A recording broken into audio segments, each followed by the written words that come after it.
Welcome to the Bare Marriage Podcast. I'm Sheila Ray Gregoire from ToLoveHonorAndVacuum.com, where we like to talk about healthy, evidence-based biblical advice for your marriage and sex life. And it is the last Thursday of the month, which means we're doing a special Start Your Engines podcast for guys. So I've got my husband here with me. Hey, everybody. It's Keith, and we have a men's book coming out on March 15th. Yes. The Good Guy's Guide to Great Sex. That's right. Which is super exciting. And before we get into what we want to talk about with that today, just a special note that it helps us so much when you rate this podcast, review it, and of course, subscribe to it so that you don't miss an episode. So whatever you're doing right now, if you are not currently subscribed, go and subscribe on your podcast app, on Spotify, Apple, iTunes, wherever you listen. Subscribe to Bare Marriage, and remember to rate it because it helps other people see it. And also, if you want to be part of what we are doing, we do have a Patreon that Rebecca and Joanna run, my daughter and my co-authors for the Great Sex Rescue. That's to help monetize the things that we can't monetize. So it doesn't help this podcast. It helps us as we try to get our research into peer-reviewed journals. And speaking of research, that is a perfect transition. Yes.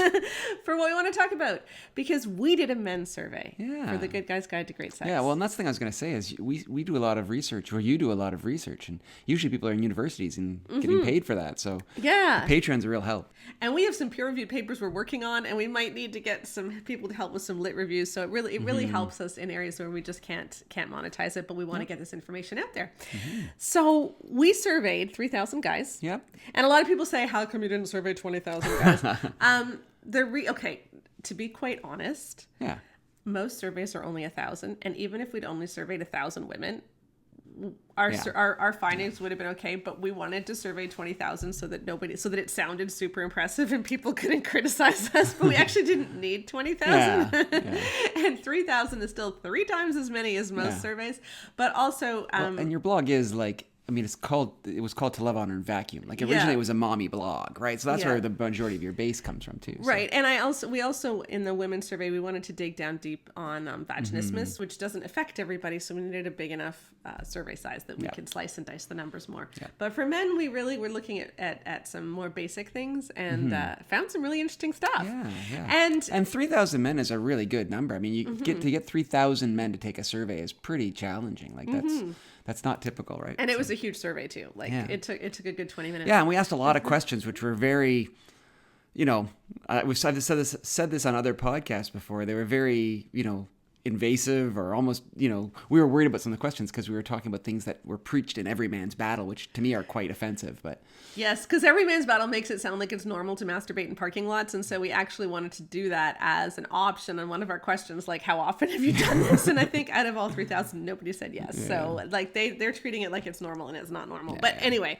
for the last couple of weeks on the podcast, we have been talking about just some basic sex ed stuff that we want people to know. We want people to know about the sexual response cycle. We want people to know about different contraception methods. Just some of this basic stuff that we don't talk about enough. Yep. And in both the Good Guy's Guide to Great Sex and the Good Girl's Guide to Great Sex, we do teach a lot of this basic stuff which can get you started well and going well. But today I want to change tactics a bit, and I want to talk instead about what to do if you're married and you haven't done things super well as a husband, and you've kind of messed things up, and how do you get things back on track? And to explain what we mean, we have a video that we created about that. We've been writing and speaking about sex and marriage for over a decade.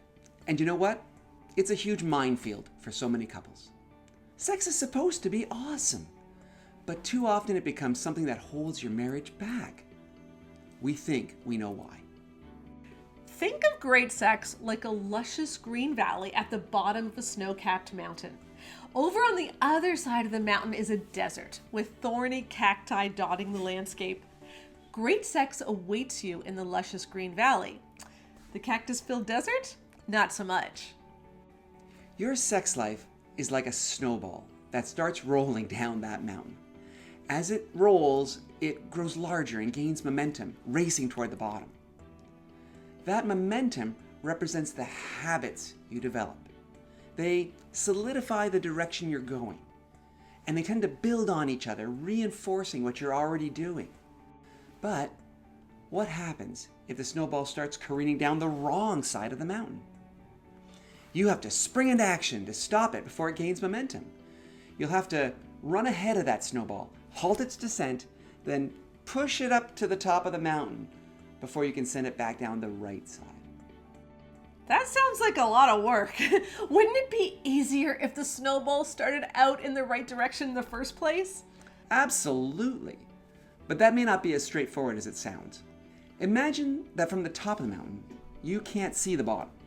It's not automatically apparent which route leads to the green valley and which one leads to the desert. All you can see are a bunch of signs. Those signs have arrows, but many are contradictory. You aren't sure which way to go. That's been the situation for far too many couples. We've been given messages from our wider culture, and even from our churches about sex, that may sound true, but that actually send us tumbling down the wrong side of the mountain. Ideas like having sex a lot will stop him from being tempted by porn. That's actually not true, and that drastically lowers her orgasm rate. Or her body belongs to him, and she has no right to withhold it or to say no. When you believe that, her libido plummets and her rate of sexual pain skyrockets. Want to fix your sex life? Just have more sex. But you know what? Sex is more than intercourse. Women just don't need sex the way men do. Has anyone ever heard of self-fulfilling prophecies? We don't want the snowball going down the wrong side of the mountain. We want to help you get to the right side. That's what we do in the Good Guy's Guide to Great Sex. Start well. Avoid the heartaches and pain. Experience great sex the way you're supposed to.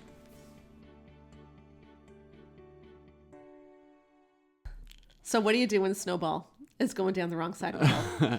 And I have some reader emails I want to share with you. Okay. And you haven't, this is going to be like your fresh expression. This is, I haven't run these by you yet. I've been working really hard, and so this is just like we're taping now, and there's been no run-in, there's been no prep time for me. Like it's just what's happening here. So these are readers' letters? Yes. Okay. So here's one that a man sent in. Okay. And this was after we were talking about giving sexual favors postpartum. So how we were saying... So how in so many Christian books, they preach, women, you need to realize that when you've just had a baby, it's really hard for your husband to not have sex. That's right. Okay, so that's the context of when he wrote this letter. Okay, and he says, you say that both people matter, but that is not what you teach. You teach that women's needs outrank men's needs at the honeymoon, her period, frequency, that it must be mutual, after childbirth, menopause, or pretty much any time there is an issue, which when you add this up can easily get to 50% of the first 15 to 20 years of marriage. Now, if you're 50-50 and the other 50% of the marriage, it ends up being more like 75-25 if things are well and there are no issues. Issues can tilt it even more. Why do you think so many are telling you that it's misandry? Why should everyone listen to you when you say it is misogynistic, but you don't have to listen to them? Your teaching almost at every turn considers the intentions, motives, and spiritual life of women in a positive light and men in a negative light. I'm a happily married man. My wife thinks you are every bit as evil as I do. This isn't personal. I just believe you are ruining tens of thousands of Christian marriages in just the first generation and a multiple in the second generation. Wow. Yeah. So this is nothing personal. I just think you're evil. Yes. Yeah, interesting. Okay. But, okay. So, I mean, the issue here is, okay, so first of all, he's really, really upset that you want this to be mutual 50% of the time. Because then when the guy gets what he wants, he doesn't really get what he wants. And so most of the time it's actually for the women. If it's mutual 100% of the time, isn't that fair? Isn't that the way it's supposed to be? Yes. That doesn't make any sense to me. I mean, I think this is the issue.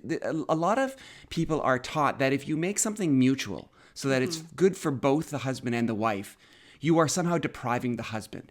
And this is a mentality that is ripe in the Christian church because the Christian church is full of men who believe that the story is them. Yeah. We're taught this.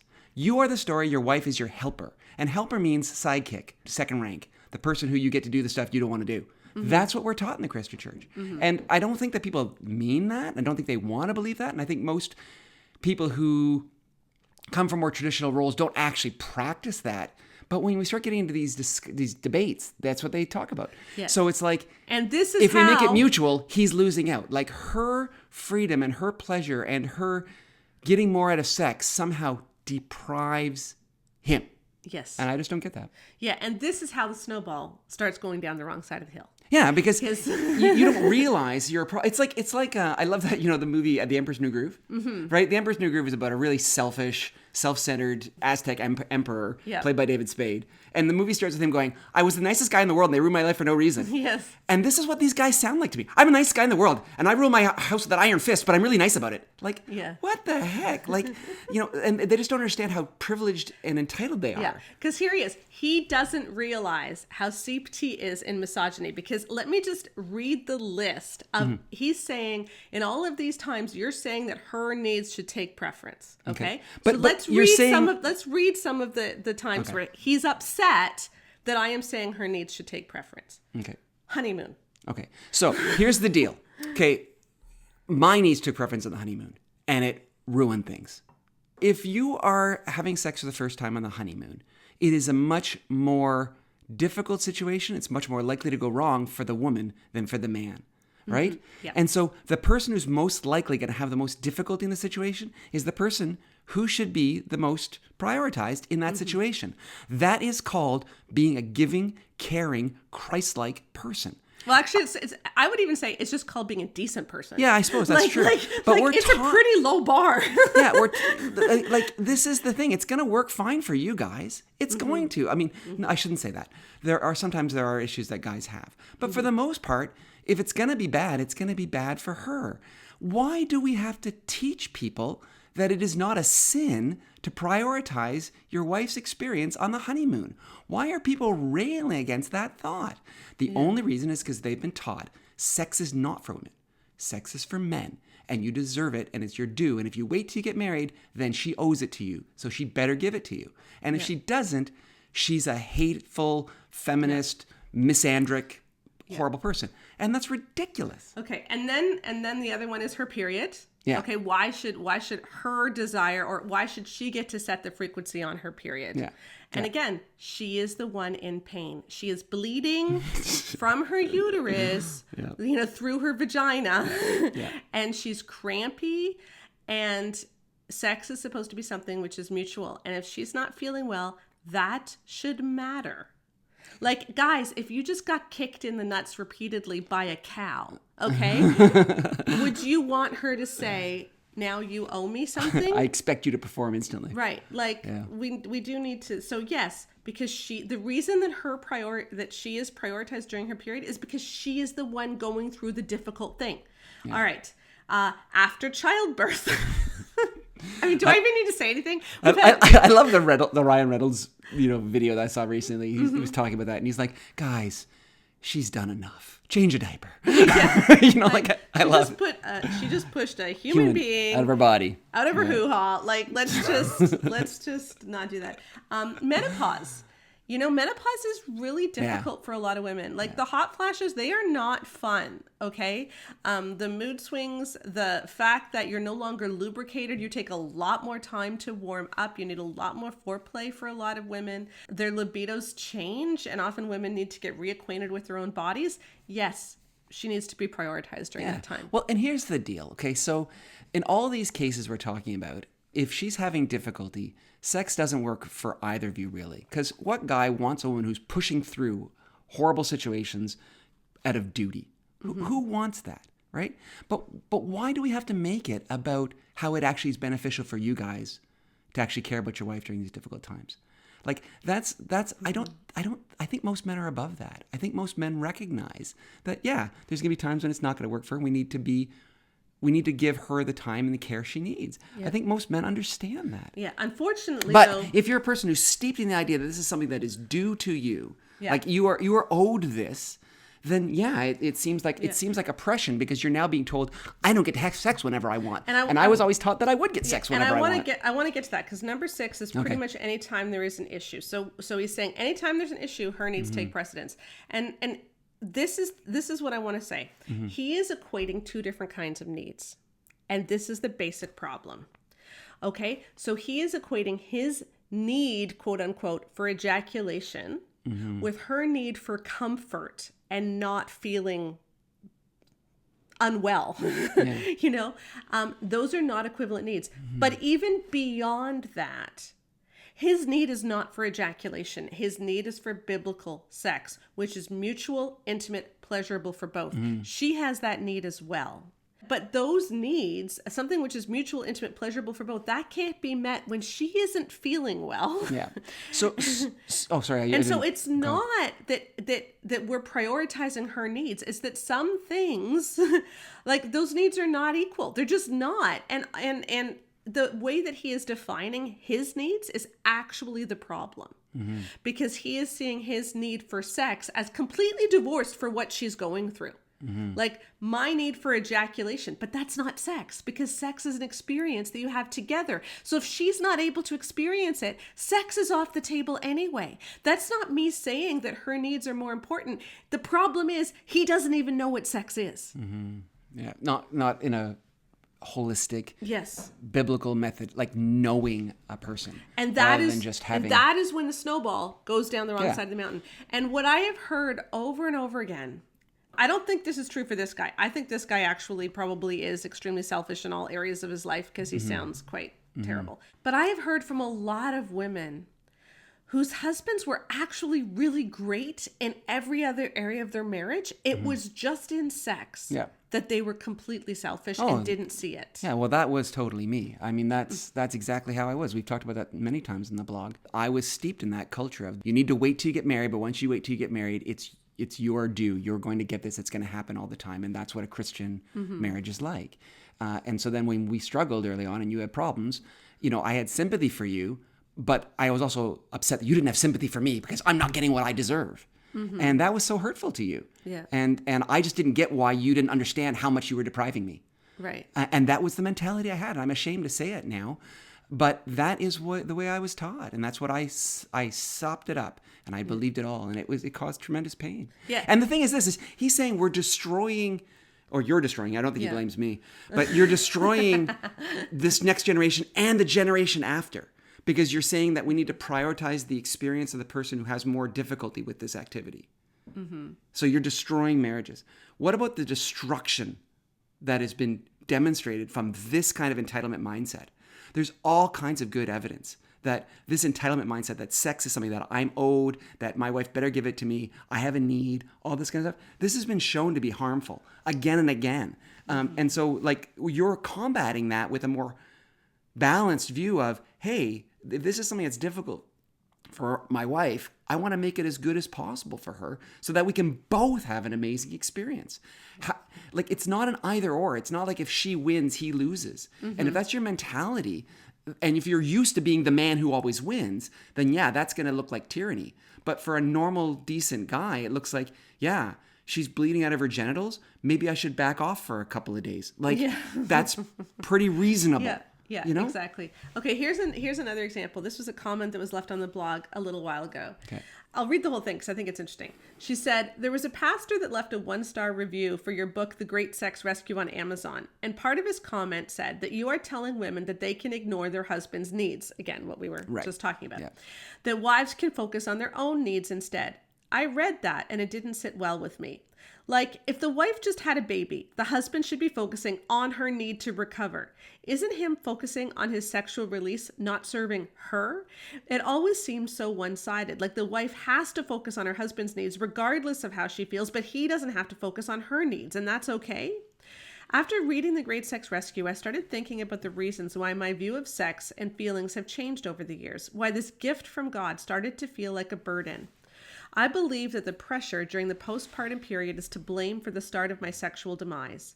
After our first 2 children, my libido really didn't come back until after I stopped nursing. So there was a great sense of duty or obligation because I wasn't feeling sexual, which makes sense to me biologically because if a woman is nursing, would the body want to get pregnant again so soon and support or feed another baby? And that's actually a hormonal thing that happens. Like women's hormones actually do go down when they're nursing because the body is trying to not get pregnant. That's why when you nurse, you often delay ovulation again. So your period is often delayed. So, of course, my husband was antsy to get his sexy wife back to normal. So while I was pregnant with our third child, I was convinced by my husband to not nurse the baby so that I would get my libido back sooner. I unfortunately agreed, and we fed our baby formula from the moment he was born. Do you think it was a coincidence that my libido never returned after our third child? I think I held so much resentment for this sexual selfishness that my sex drive tanked and didn't return. There is a light at the end of this tunnel.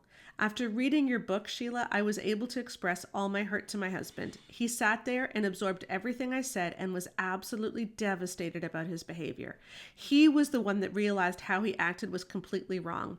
He admitted how much of a monster he was. He wept over his selfishness for literally stealing food from his son for his pleasure. My husband sincerely asked for my forgiveness and expressed that he will do anything and everything to prove to me that he can change.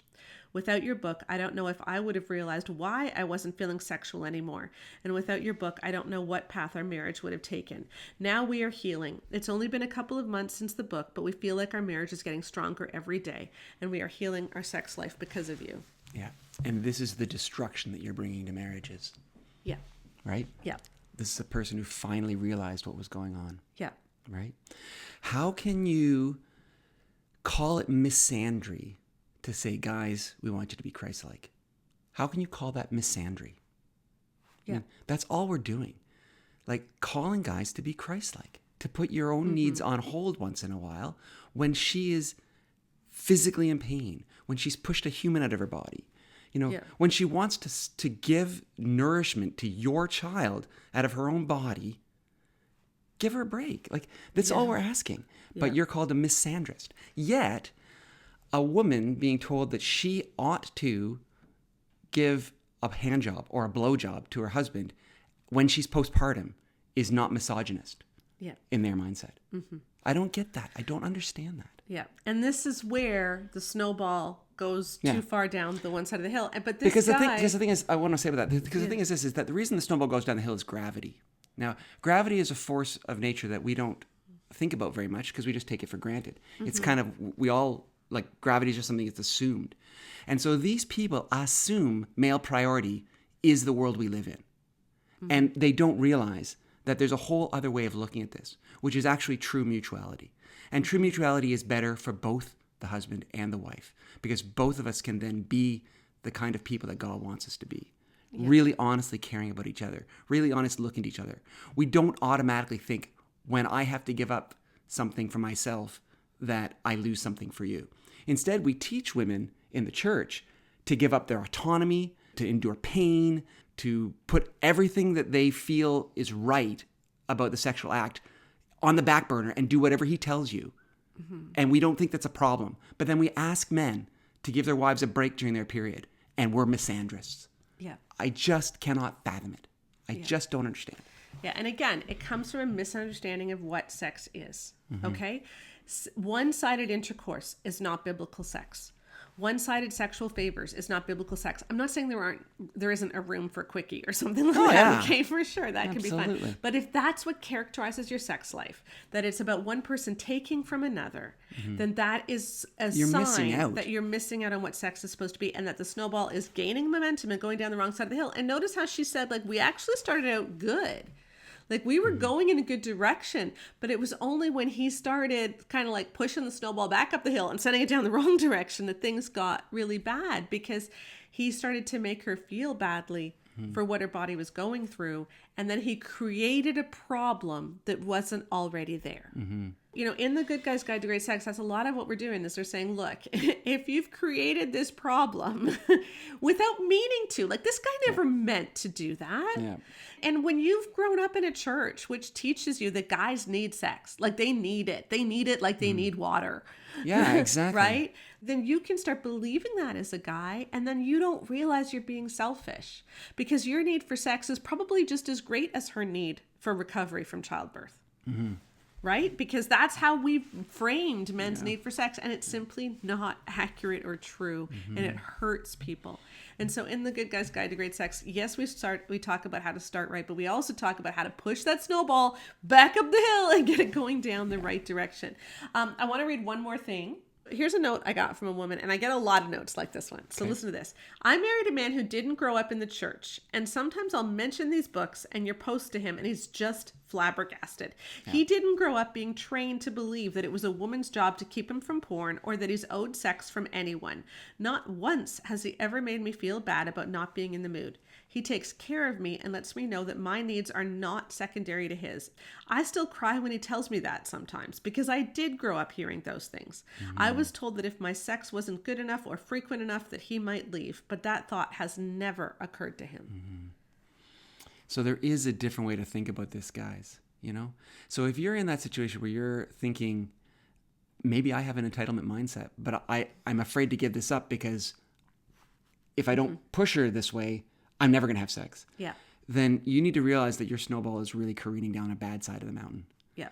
And you need to have some really hard conversations because there are men who have a better mentality, that sex doesn't have to be coercive. Sex doesn't have to be something that she feels duty and she feels obligated to do. There is a better way. And even people outside the church are finding it. And sometimes even it looks like more easily than sometimes people inside the church. Because outside the church, they're not taught that they're owed sex. Because I grew up, I didn't become an evangelical Christian until I was 18. And so I didn't naturally have this kind of view of sex that I did eventually develop over those years from my 18th birthday till when we got married. So I know there's a better way out there. When I finally realized that, I was like the guy in that second story about how he realized after what he'd done to his wife. He realized he'd been selfish. But I, like that man, during the time I was being selfish, didn't realize I was being selfish because having been taught this is something you need and she owes it to you, I just thought that was the way it was. That is the reality of the world. And the idea that there's another way of looking at it was foreign to me. What I don't get is the people who say, I see the other side and I don't want that. I reject that. I instead want to choose a man-centered, she needs to give him what he needs regardless of what she needs kind of mentality. That is not 50-50. If half the time you get to railroad her into what you want and half the time you work on something that kind of maybe partially works for her, that's not 50-50 either. It's exactly the opposite. Yeah. Okay, one more question before we move on to some new research and talk about another way that this snowball plays itself out. So this is, again, about the attitude towards sex. So here's a man, and he's writing, I'm at a total loss what to do. My wife refuses to have sex with me, and the constant rejection from her is beginning to take a toll. In the last 3 years, we've had sex 3 times, and I think it was pity sex. But having said all that, it is my fault. For about 9 years, I was involved in multiple affairs. The affairs were discovered by my wife 4 years ago, and we've spent that time seeking marriage counselors. My wife has depression, and I feel that our sex life started to decline after the birth of our second child, which is also when the affair started to take place. I feel that my wife has this aversion to wanting to talk about our sex life. I get that she is still hurting from the affairs. She says she forgives me in her head, but she just can't forgive me in her heart. I know that I'm far from perfect, and I've asked for forgiveness from my wife and from God. And then he says this, he says some more stuff, but then at the very end, this is what he says. I try to be a good husband and serve her as best that I can. Without sounding selfish, I just wish my wife would serve me sexually. I know sex isn't the end all and be all, but I just miss the physical connection. Okay.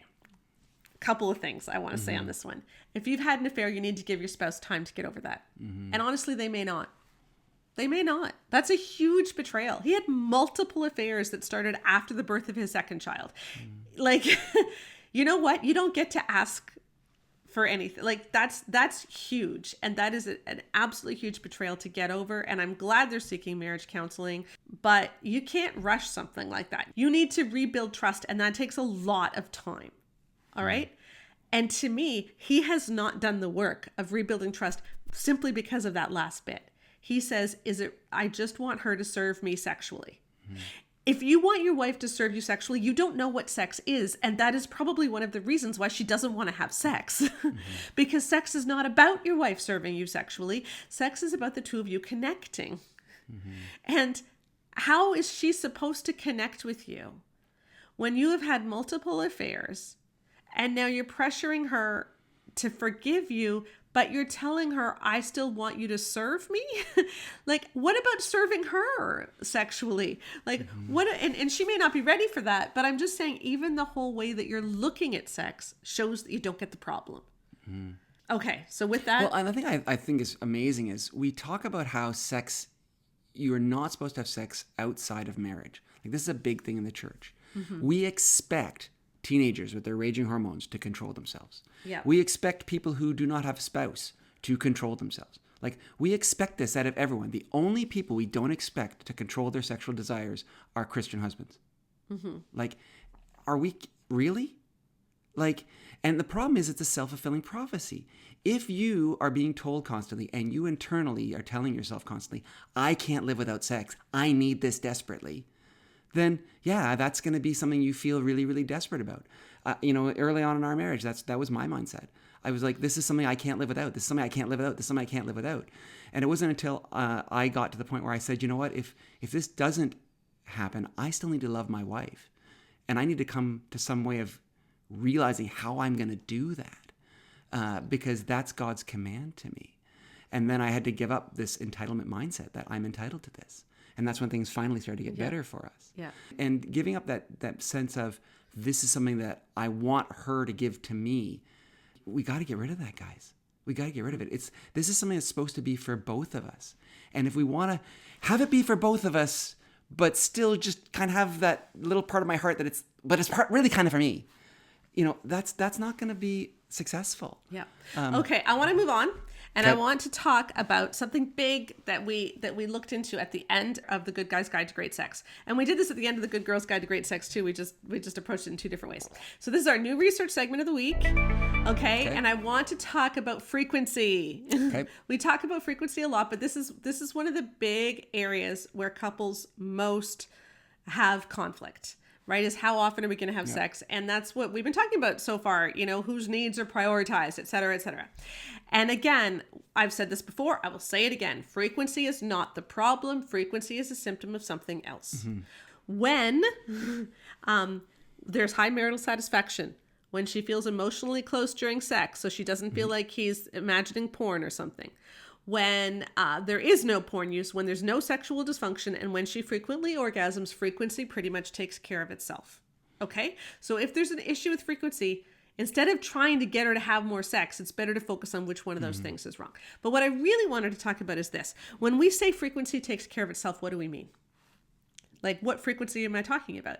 And so we looked at a bunch of different studies and at our own studies, both men and women. Other peer-reviewed studies have found this, and we also found this too. And it's this. When frequency is less than once a week, marital satisfaction is impacted quite a bit. When frequency goes up to once a week, marital satisfaction takes a huge jump. Yeah. When it increases beyond once a week, it also takes a jump, but it's not as dramatic. Like, it's like that once a week is the magic number. Okay? Sort of a law of diminishing returns. Yeah. Now, this doesn't mean that we're saying if you have sex once a week, that's fine. You shouldn't have sex more. I'm not saying that. But what I am saying is that if you're having sex once a week or more, then research shows that's quite healthy. And even sometimes less than once a week can be healthy, depending on, work schedules and kids, et cetera, et cetera. But generally, once a week or more is healthy. Okay? There's nothing wrong with your marriage. So if you're having sex at least once a week, then, and it's not as often as you would want, realize that your spouse doesn't have a problem. This is just their preference. Okay? And having a discussion about this is a preference of mine, I'd like to have that more, is fine. But what we're seeing in all these comments from people is that he has a right to this. Yeah, and here I want to actually read what we said, because this is what we said in the Good Guy's Guide to Great Sex, okay? Lack of contentment with the frequency of sex, when sex is objectively relatively frequent, can create major problems in the long run.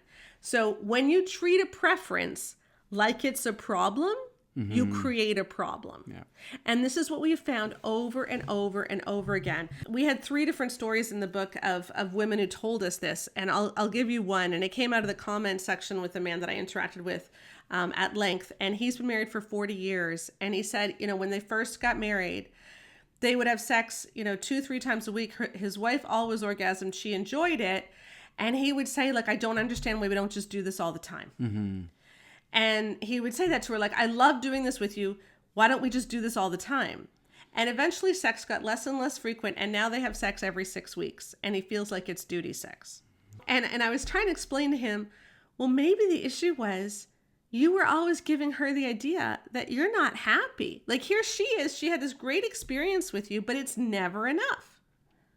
Like, whatever she does, it's never enough for you. And so now you're making her see sex in negative terms. Mm-hmm. You know, even though they were having sex 2 or 3 times a week. But by saying that's not enough, and the way that he was saying it, he killed her sex drive. Mm-hmm. And over the 40 years, she just doesn't have sex anymore. Now, there might be other things going on, but we've heard story after story like this of women who say, you know, we started off with sex. We were having sex like, you know, twice a week, 3 times a week, whatever it might be. I was feeling good, and he was always pressuring me, saying it needed to be more adventurous. We weren't doing it right. You know, we needed to try all these other things. And eventually, I just didn't want it anymore. Mm-hmm.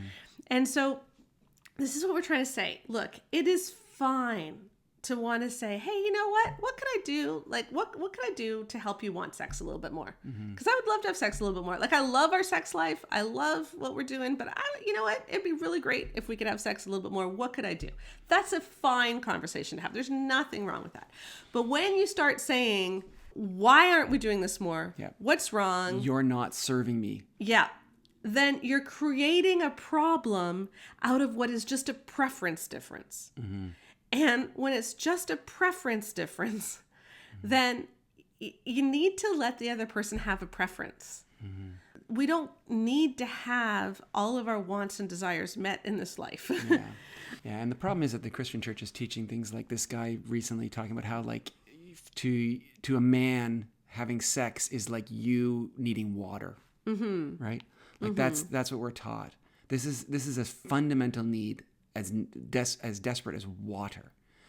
And it's like, I think that guys in the Christian church are then using sex as the way we feel everything, right?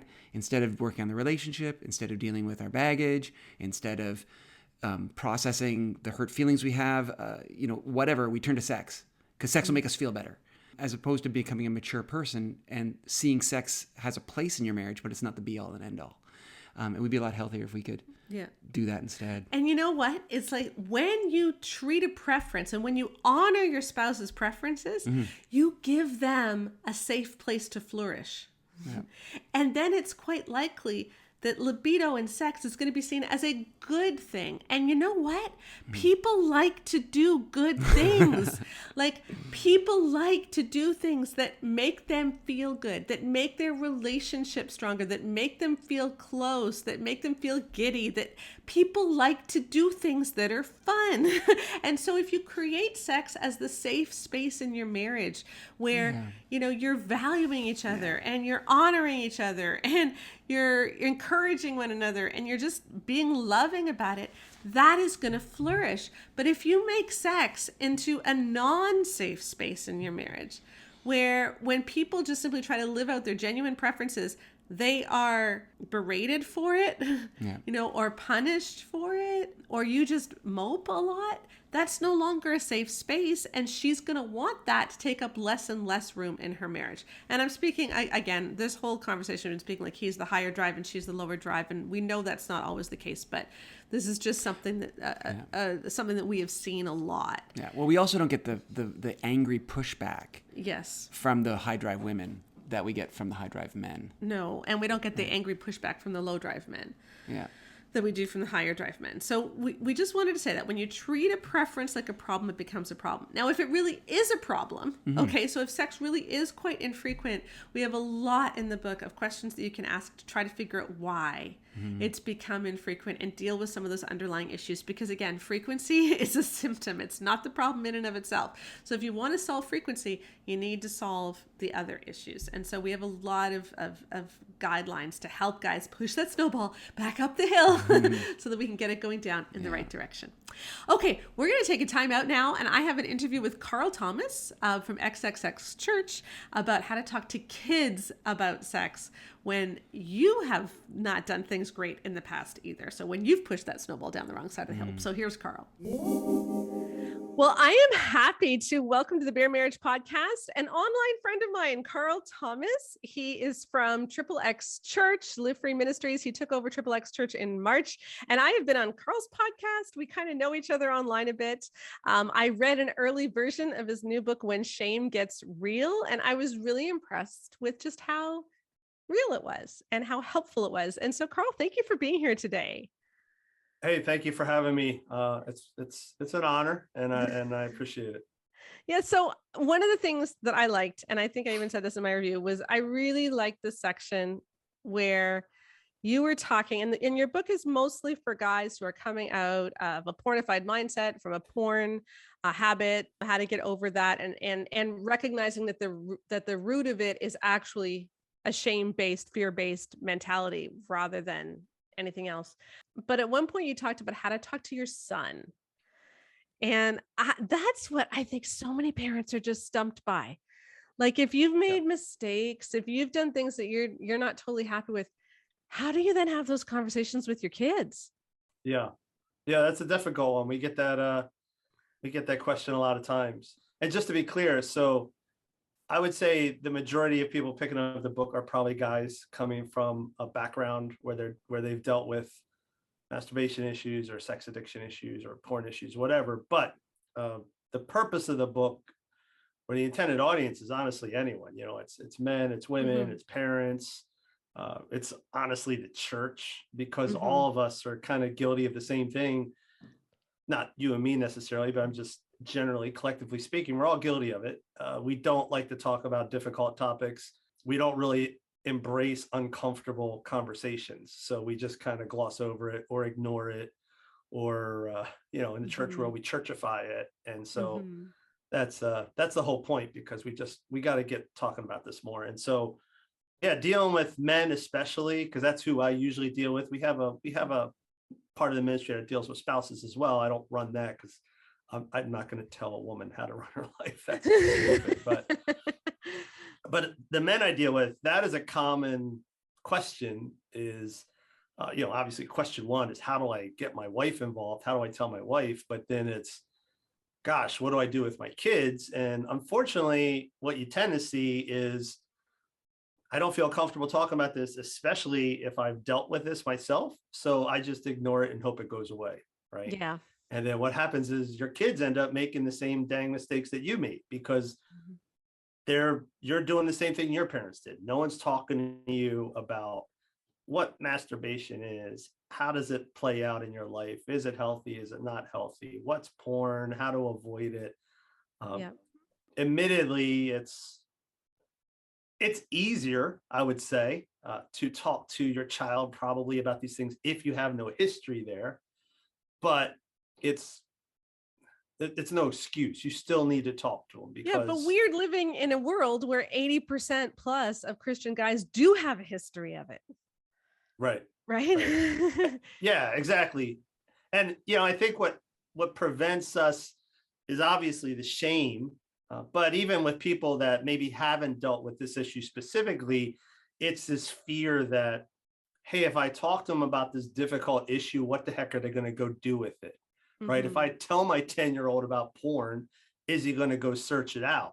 And the answer that, quite frankly, no one wants to hear is possibly. Right. I mean, if, I don't know if you're an Office fan, but Dwight back in The Office, I can see that. Right. It could happen, but it's a possibility. It's not a guarantee. The flip side to the coin, I would say, is a guarantee, which is if you don't talk to them about it, someone else will. And when that person talks to your child, very likely they're not going to give them the perspective that you're hoping they get. Right. Yeah. And then worse yet, when you come in 11th hour, right, which is usually at XXX Church, especially, where that's when we get the questions. I just found out my kid's looking at porn. What do I do now? Right. And it's unfortunately at that point, I'm not going to say you don't tackle the topic, but you've already lost some credibility, because now you're coming to your kid at 16 and they're thinking in the back of their head, why the heck are you talking about this now? Like, why didn't you talk about this before? So there's a lot of layers to this, and that's why it's so important that you delve into these things with your children when you're young, whether you have a history with this stuff or not. Yeah. You know, one of the things that I'm writing a mother-daughter book right now. And so this information isn't coming out for a year, but I'll just give everyone a sneak preview. But we asked girls if when they graduated from high school, so they're women now, but we said to the women, when you graduated from high school, did you know what these words meant? And we had a whole list of words: chlamydia, clitoris, scrotum, etc. Right? And knowing fewer words was more correlated with negative outcomes. Like the more words you knew, the better you tended to do.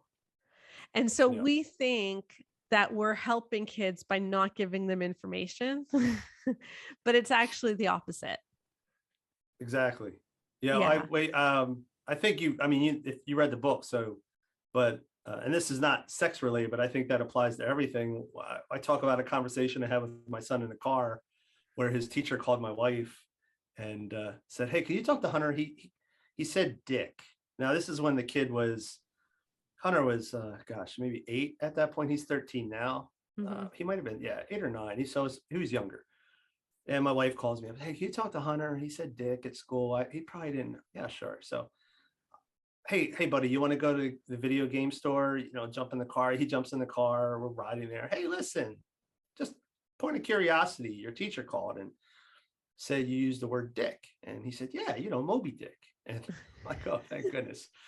And I said, "All right, well, listen, just so you know, dick is also not a nice way to refer to a man's penis." And of course, then he starts giggling because I used the penis word. And then I thought it was over, right? And he says, "Well, are there other words for body parts?" Oh my gosh. I said, yeah, a whole bunch. And then we went through them. I mean, all of them, every single one.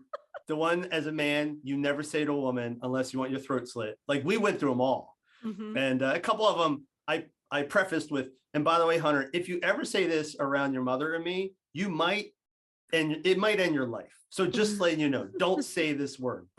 And it was good to have that conversation. Of course, at 9, your worry is he going to go in school and start using all these new words that you just added to his vocabulary?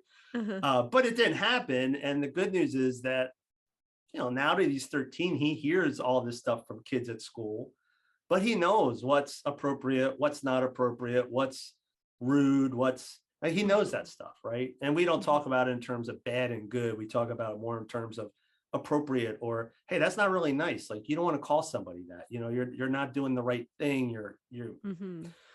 That's not what a follower of Jesus would do, right? You don't call somebody something like that. So it's good because he's prepared, right? And he's getting exposed to that type of language all the time. Right. One of the big themes that I really liked in your book, and you can probably explain this better than me, so I'll summarize and you can correct me if I'm wrong, but our whole approach to behavior that we don't like in the church is to say, don't do it. Yeah. And because it's a sin. But we don't equip people how to stop doing it other than telling them you can't do it. And then that leads to a whole ton of shame, which just drives everything underground. Yes. And that's what so many guys especially have gone through in trying to fight porn. But we don't want to do the same thing with our kids, and telling kids, "Hey, masturbation's a sin, watching porn is a sin." That's a lot easier. That's a much easier conversation than saying, "Hey, you might feel like you want to do this, and here's how to handle that." Yeah. Like, that's a much more awkward conversation.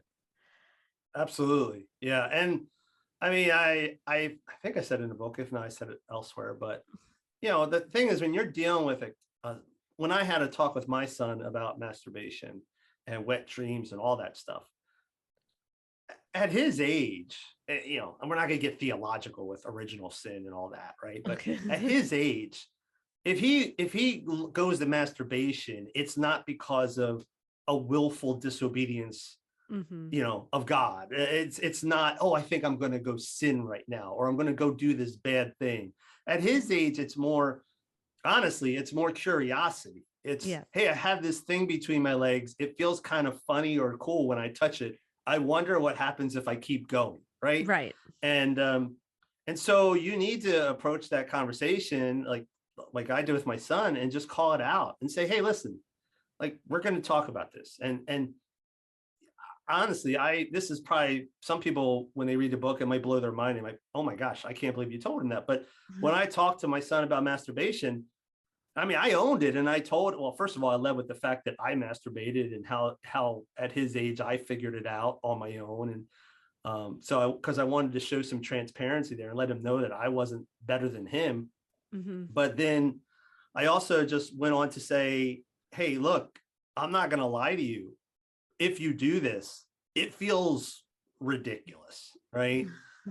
But this is what you need to know, right? And then I went into basically the benefits, or not benefits, there's only one benefit at that age, is it feels great, but kind of the drawbacks, the consequences. And you know, at his age, it's a little tough. You can't get into like true neuroscience. Yeah. But I explained how orgasms and stuff like that, how it affects your brain and how it causes you to bond towards things. And so I broke it down in a way he would understand, but I still got to basically the neuroscience of it, and just said, hey, look, this is why you pretty much don't want to do this at your age, because 5 years later, 3 years later, when you're having a bad day, instead of coming home and blowing off steam by shooting hoops and doing something that's good for you, that's good for your body, you're going to go upstairs in your room, lock the door, turn off the lights, and masturbate and hope no one catches you. And that's clearly not the healthier option, right? And he's like, yeah, Dad, you're right. That's not healthy at all. I said, of course it's not. And that's the problem, right?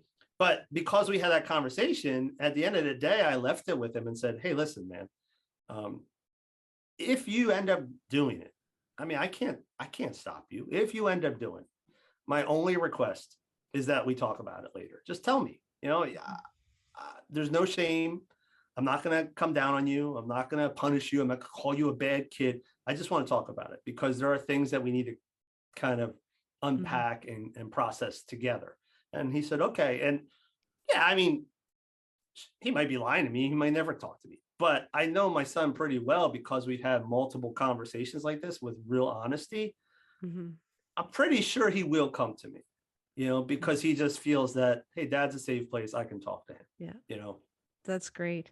I think one of the other things that's so important to tell both boys and girls, really, especially when it comes to the porn conversation, because this is something I don't think a lot of parents understand, is that whole concept of arousal non-concordance, and that you can see something which you hate and which disturbs you and which you think is awful, but still feel physical arousal and still feel like a real draw to it. And so, like, teaching kids that if you get aroused because you see like someone shows you porn and it's, you know, really disturbing, but you find it really, like, your body reacts to it, that doesn't mean you're a bad person. yes. And that's a hard conversation too, because they're all like, but what would I be seeing? Yep, I agree. Yeah, I've told him that. I said, you know, back when we've had multiple talks, right? It's not one talk, it's a series of talks, right? But we've had that conversation where, hey, listen, it's not if, it's when. Hunter, someday you're going to see porn, and there's going to be something that's going to register with you, that there's something kind of pleasurable about it. There's also all these other emotions you're probably going to experience. But again, just talk to me about it, because if you come home and say, hey, such and such showed me porn today, my first reaction is not going to be like, go to your room, right? It's okay, let's talk it out. What happened? How did you feel about it? Right. And he knows, you know, so, but yeah, you have to be honest about all of these things. You can't hide the good and only talk about the bad, because like you said, that just builds up the shame levels when something does happen. I can't possibly go tell my dad that I actually sort of like some of that. He'll think I'm a creep, right? And I don't want him thinking like that. Yeah, no, I love that so much. So tell me, what are you hoping to get out of the book? When the book as a whole, we've talked about, you know, what you say to your kids, but the book isn't that's a part of the book, but the majority of the book is really for guys in general. So what are you hoping that men will get out of the book? I mean, men or women, honestly, for me, it kind of goes back. This is like a kind of a revelation, if you will. I've been working in this line of ministry, I guess you could say, in this area of ministry for over a decade now. And I worked for XXX Church for years, probably 7 years before I left there, started a new ministry, and then we ended up acquiring it. But done this work a lot. XXX Church, when we acquired it, this was just some of the processing I was doing when we were rebranding it. Okay, what's our focus now? Do we want to tweak some things? And I was thinking about it. I said, man, XXX Church has been around 20 years. This is going to be our 20th year right now, actually. 20 years. And they were probably the first, if not the only, I don't think they were the only, but they were one of the first and probably the loudest, organizations out there saying, hey, porn is an issue. Before XXX Church, all these porn coaches and all these things you see popping up all over it, none of them existed. Or if they did, they were working off of some Tumblr website, right? I mean, there was just, we were the ones that were out there really calling it out. And the funny thing is, 20 years later, I'm looking around and I see so many organizations, so many coaches, so many this, so many that.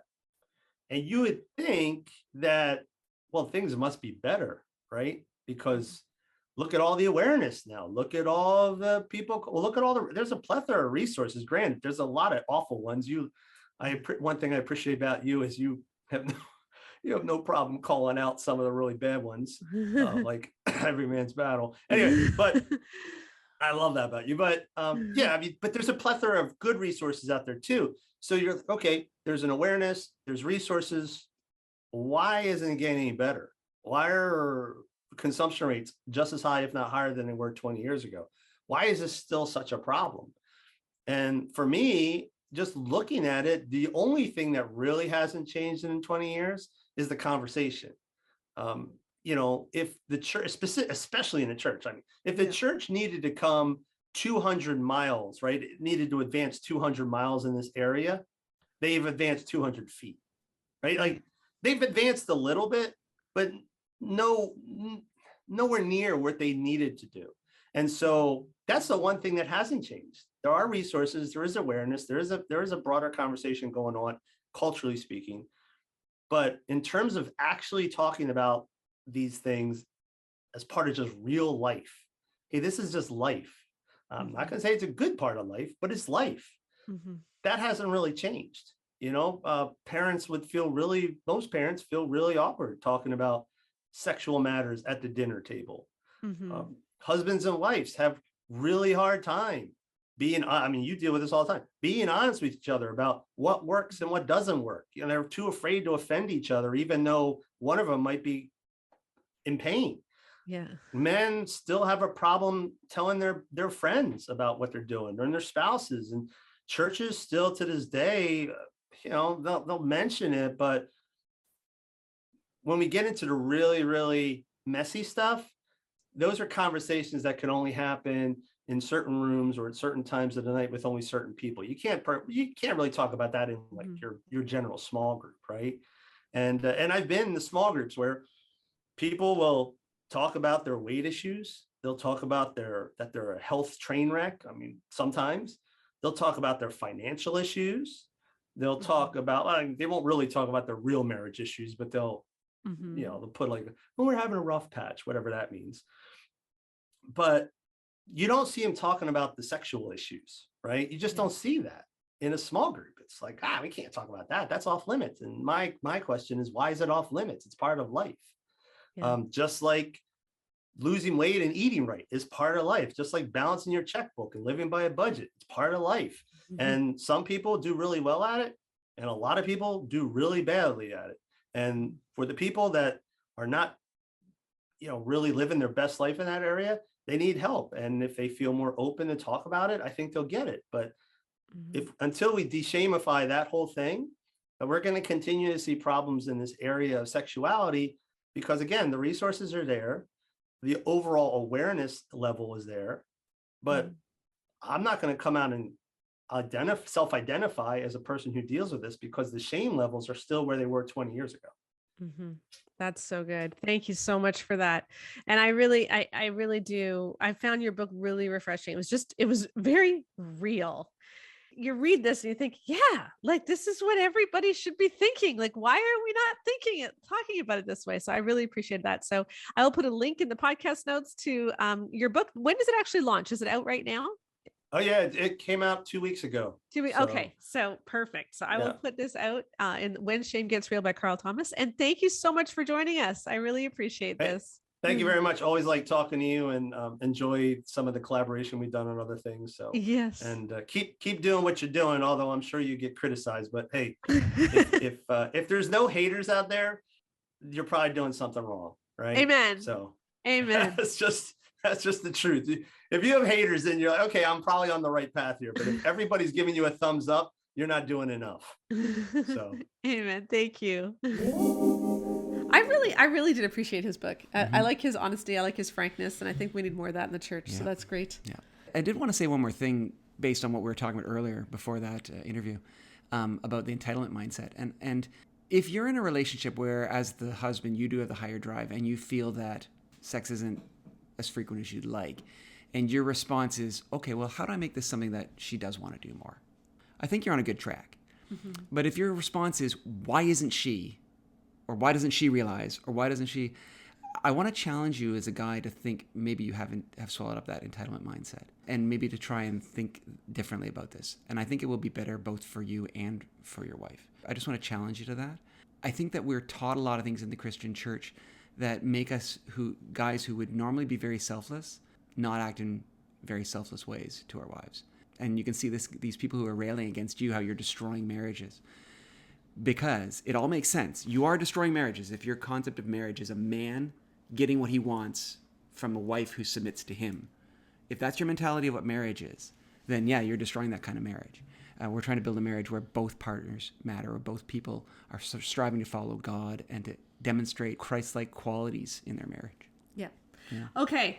I want to end with some encouragement. So here's a review that came in for the Good Guys Guide to Great Sex. Our launch team is super fun, and you can join it when you pre-order the Good Guys Guide to Great Sex or the Good Girls Guide to Great Sex and send us in your receipt. You're going to get our Evangelical Sex Report Card, which is really fun to look through, see how we're doing, and an invite to the launch team where you can get access to the books right away and join our exclusive Facebook group. We're filming another Facebook Live today. Super fun. So the links for that are in the podcast notes. But here is a new review that came in for the Good Guys Guide to Great Sex. Guys, if you're wondering why your wife has a meh attitude towards sex, you need to read this book. The Good Guy's Guide to Great Sex starts by redefining sex as something that can be mutually shared by both partners in ways that go beyond physical activity. Rethink and reset your mentality and approach to sex. Be a hero for your wife as you learn about roadblocks to women's sexuality, how to remove them, and how to give her pleasure too. Enjoy the journey of discovering each other all over again.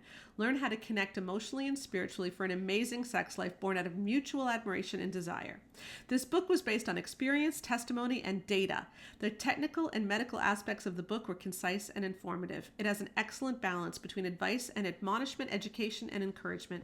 For too long, marriage books have addressed symptoms and offered band-aid solutions, mostly encouraging people to have more sex with the idea that sex alone will solve everything. This book addresses the causes that hinder us from having great sex to bring about true healing and a mentality that supports a healthy and vibrant sex life. Don't settle for just sex for the sake of sex. Learn how to make sex a meaningful and wonderful part of your life. This book would be great for young adults approaching being sexually active, as well as those who've been married for years and anyone in between. It's for anyone that desires to have a healthy view of sex. That's great. Yeah. So we really are having fun on our launch team. We hope you will join us there. And next week we have a special year edition. It'll be 1 year since the Great Sex Rescue was out. And so we'll be talking about that too. That's going to be a great podcast. So don't miss it. So until then, see you later. Bye. Bye-bye.